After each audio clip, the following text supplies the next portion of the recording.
Okay, I feel this. So there's a lot of people out there that want to look into compounded GLP1s, but they're hesitant because they just feel like they've heard a lot of bad things.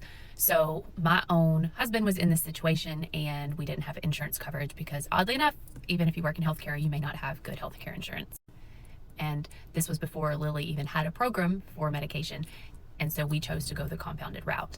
And I will say that he has had wild success with compounded medications. Now, this may not be right for everybody, but, and me as a healthcare provider, at first, I was a little hesitant about compounded meds. But let me tell you a couple of things I learned about compounding. So, not all compounders are created equal, but when you go with a certified compounding pharmacy, there are very strict regulations. They follow very specific guidelines. They use pharmaceutical grade products, and then they follow very strict guidelines to be able to compound those. So we are not talking what's considered gray market or black market products here. When you use compounded pharmacies, they should always send you exact instructions on how to take the medications.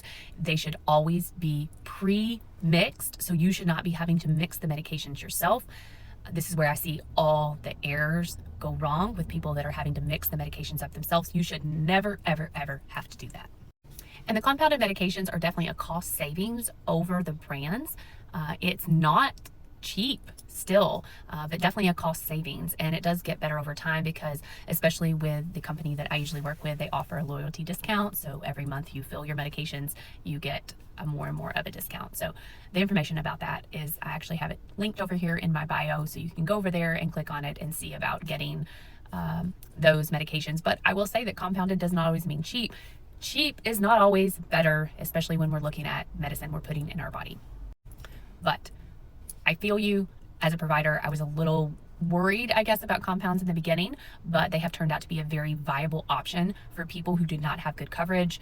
This is the direction that my own husband went with medication, and he's done amazing. He's lost about 80 pounds.